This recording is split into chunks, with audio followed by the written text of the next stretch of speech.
અમદાવાદમાં નબીરાને જાણે કાયદા અને પોલીસનો કોઈ ડર ન હોય તેમ બેફામ બન્યા છે. હજુ શહેરના લોકો તથ્ય પટેલ દ્વારા સર્જેલા અકસ્માતને ભૂલ્યા નથી. ત્યાં તો હવે વધુ એક હિટ એન્ડ રનની ઘટના બની છે.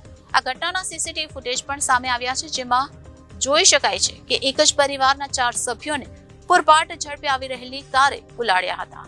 અમદાવાદમાં વધુ એક હિટ એન્ડ રનની ઘટના સામે આવી છે, જેમાં 2 દિવસ પહેલા થલતેજ વિસ્તારમાં એક સગીર યુવકે 16 વર્ષની યુવતીને અડફેટમાં લીધી હતી, જેનું આજે સારવાર અર્થે મોત નીપજ્યું છે. તે જ દિવસે રાત્રે 10 વાગ્યાની આસપાસ શહેરમાં વધુ એક હિટ એન્ડ રનની ઘટના બની હતી.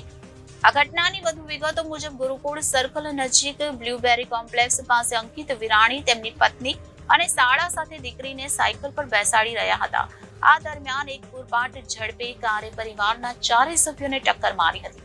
આ ઘટનાના સીસીટીવી ફૂટેજ પણ સામે આવ્યા છે, જેમાં જોઈ શકાય છે કે કારની સ્પીડ ખૂબ જ હતી અને ટક્કર એટલી જોરદાર હતી કે અંકિત વિરાણી ઉછળીને દૂર સુધી ફેંકાયા હતા, જ્યારે તેમના પત્ની, શાળા અને દીકરી જમીન પર પટકાયા હતા. ઘટના બનતા જ લોકો ભેગા થઈ ગયા હતા. જોકે લોકોએ કાર ચાલકને પકડવા માટે દોડ્યા હતા, પણ તે ઘટના સ્થળેથી નાસી છૂટ્યો હતો.